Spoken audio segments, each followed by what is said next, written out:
Hello Aries, Sun, Moon, Rising, and Venus signs. Kamusta po kayo? Sana po nasa mabuti kayong kalagayan. Welcome back po sa Star Tarot. Kung bago kayo rito, welcome din kayo. Thank you for your support. I truly appreciate it. God bless you all po. Aries, please subscribe po sa channel kung hindi pa po kayo nakakapag-subscribe at pakihit na lang po ng notification bell para lagi po kayong updated sa mga uploads natin. So, everyday naman po ako nag-upload, no? Just so you know. Okay, so, pauna mensahe po ninyo rito, no? We have enlightenment. So, you are getting that enlightenment na you are seeking, no?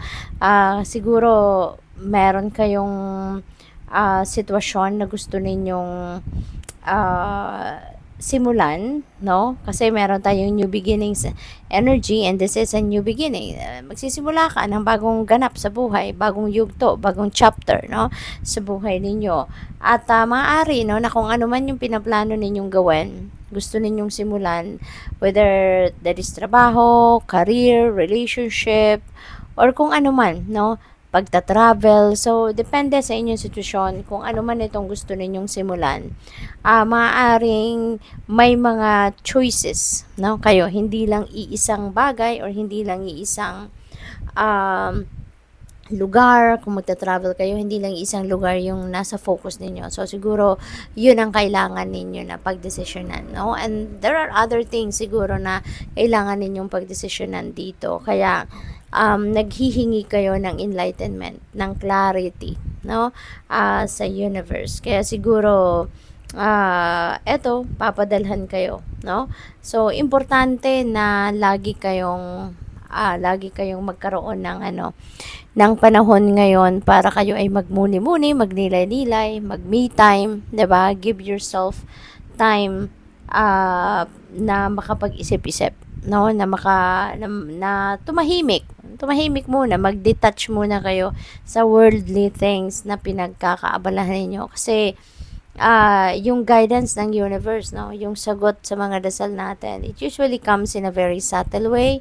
Kaya kung lagi tayong busy, lagi tayong may ginagawa, no? So most likely hindi natin maririnig, no, kung ano ang sagot niya sa mga dasal natin. Tulad nito, kung kayo'y naghahanap, nagdadasal for enlightenment, so kailangan ninyo na magkaroon kayo at some point ng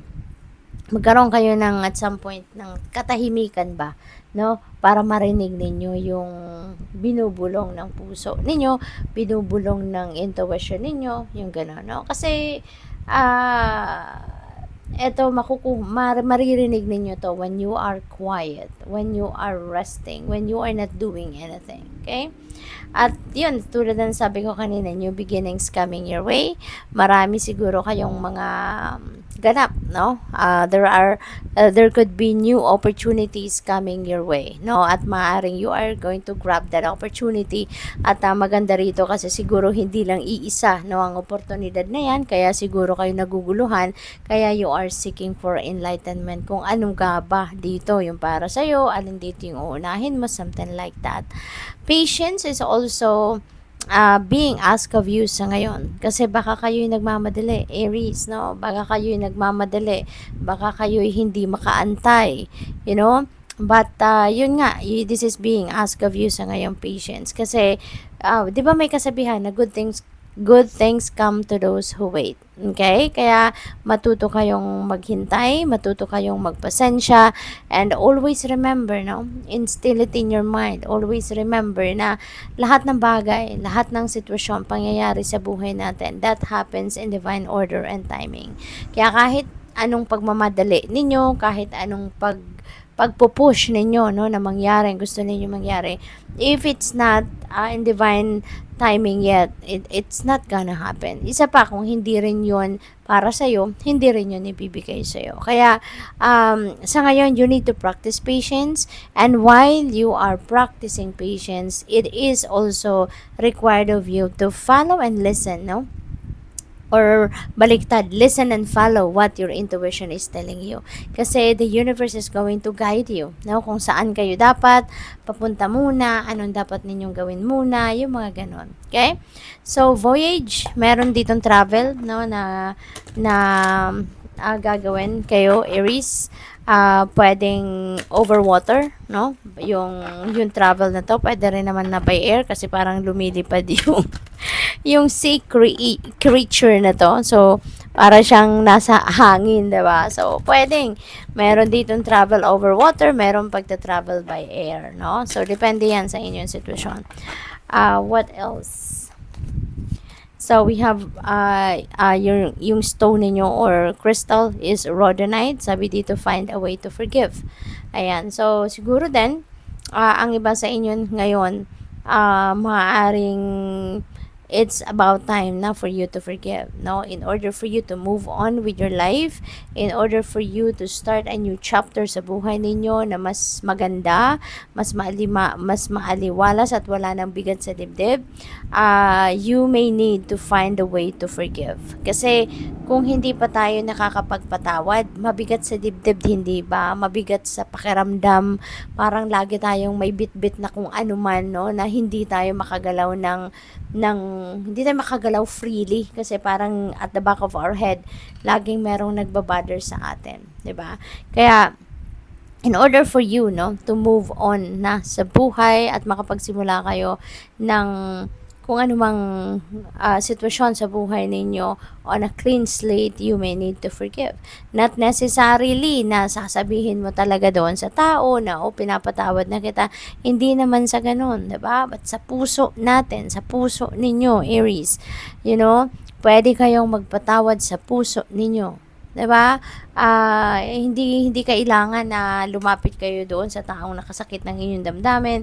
Hindi kailangan na humingi sa iyo ng tawad ang isang tao para patawarin mo, but sa puso mo, 'di ba? Kasi when we are forgiving someone, we are not doing it for them. Hindi natin ginagawa, hindi tayo nagpapatawad lang na ginagawa natin para sa kanila. But nagpapatawad tayo kasi gusto na nating matanggal lahat ng bigat sa dibdib natin, maalis na yung tinik, kumbaga, sa dibdib natin, no? Para na makapag-move on na tayo sa buhay, makapagsimula tayo ng bagong chapter sa buhay natin na wala na tayong bit-bit na bagahe. 'Di ba? So, what else? We have Amazonite, loosen your grip. Ayan, so kaya kayo may patience, no? Kasi talaga, no, definitely this is related to each other yung energies na to. Loosen your grip kasi most likely, ang iba sa inyo dito, Aries, talagang sobra siguro kayong kumakapit doon sa kung ano yung gusto ninyong outcome. Maybe you are pushing, no, kung ano talaga yung gusto mong maging outcome sa kung ano man ang inyong mga ginagawa, no, or kung ano yung goal ninyo. Kaya, maaaring you are already self-sabotaging. 'Di ba? Kung pinupush ninyo, pinagpipilitan, ini-insist ninyo talaga kung ano yung gusto ninyo mangyari, that could complicate things, that could delay things, that could even more, ang tawag dito, mas lalong parang madiderail, no, yung inyong inaasahang resulta, no? Kasi sabi ko nga kanina, you know, everything happens in divine order and timing. Kahit anong pilit natin, kahit anong pilit ninyo, if it's not meant to happen yet, it won't happen. Kaya mas magandang mag-surrender na lang, magpasensya, sumunod sa agos ng buhay, makinig sa intuition, no? Kasi yun ang gagabay sa'yo. What is next for you? What do you need to do right now? Okay? So, in this case, loosen your grip, no? Ibig sabihin nito, pinupush ninyo rito siguro kung ano ang gusto ninyong maging outcome. So, i-offer nyo na lang yan sa Panginoon, no? I-offer nyo na lang yan sa Panginoon kasi when you are surrendering to God, surrendering everything to the natural ebb and flow of life, mas makikita ninyong smooth sailing ang lahat. Isa pa, mas mararamdaman ninyo na parang stress-free kayo kasi pinapaubaya nyo na sa Panginoon ang lahat. Diba? So, what else? We have Phantom Quartz. Ayan, embrace change. Ayan, so definitely may pagbabago talaga kasi nga meron tayong new beginning, 'di ba? Pag merong magsisimula, ibig sabihin may nagtapos at for sure, no, may pagbabagong mag-unfold sa buhay ninyo. Kaya ito yung new beginnings. And hindi lang ito sa iisang parte ng buhay ninyo na maaaring magbago rito, but it could be in various areas of life. No? Marami to beginning. So, yun. So, embrace change. Kasi hindi na to mapipigilan. Bring in the light. Ayan. So, bring in the light.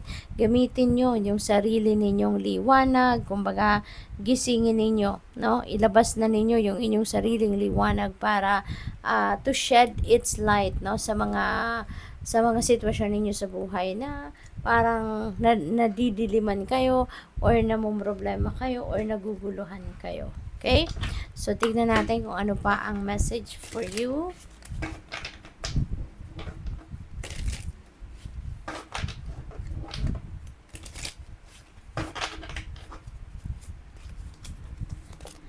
We have Eight of Swords. Ayan. So, dito sa Eight of Swords, this is like a restrictions. May restrictions, nasa restrictive energy kayo. Meron ditong parang pumipigil sa inyo. And it could be you, no? It could be you, pumipigilan din sa sarili ninyo. Kasi baka meron kayong mga takot, no? Pwedeng meron kayong mga takot, meron kayong doubts, baka meron kayong pag-aalinlangan, no? Maybe you are procrastinating, no? Dito sa mga opportunity na to na pwede kayo magsimula ng kung anumang chapter sa buhay ninyo. Maybe you are procrastinating. Dahil nga siguro, no, kaya siguro kayo kailangan din ng kalinawan sa inyong isipan, kailangan ninyo ng enlightenment dahil siguro diyan, no, na naguguluhan kayo. So, what else? We have judgment. And so, this is decision, no? This is decision making na kailangan ninyong harapin dito, kailangan ninyong gawin. So, maaaring long overdue na to, yung decision na kailangan ninyong gawin. Maybe hindi ninyo to pinapansin in the past, maaaring nangyari na kung ano man ang sitwasyon na ito, no, sa buhay ninyo. Depende sa inyong sitwasyon sa ngayon. If this message resonates with you, you would know na nangyari na to Kung anong problema ngayon, nangyari na yan before. Pero baka, alam mo yun, yung pinapalipas mo lang yung panahon, no, nawawala din, nag-fade away. Pero eto na naman, bumabalik. No? Kasi nga, maaring hindi mo pa napipick up yung lesson that you need to learn, no, sa sitwasyon na to, or hindi nyo pa to talaga ina-address ng tama. No? Kaya pabalik-balik yan. Parang karmic debt yan, no? Na hanggat hindi ninyo natututunan ang dapat ninyo matutunan, hindi ninyo na gagawaan dapat ninyong gawin, no, sa sitwasyon na yan, babalik at babalik yan, no? So, what else? We have 10 of Wands. Ayan. So, 10 represents endings, no? And beginnings. Kaya, meron tayong change, di ba? Meron tayong change. So, definitely, meron kayong mga tatapusin dito at meron kayong sisimulan. And in this case, no, yung tatapusin ninyo rito, burden ito no? Mabigat. There is something dito na talagang nahirapan na kayo. Bit-bit ninyo ito for so long, mabigat, kaya ito, ibababa mo na.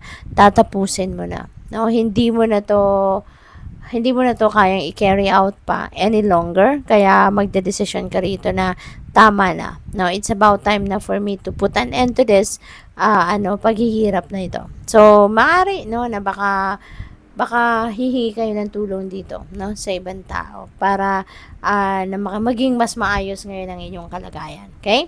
So, good luck sa'yo. Thank you for watching. Love and light. Namaste.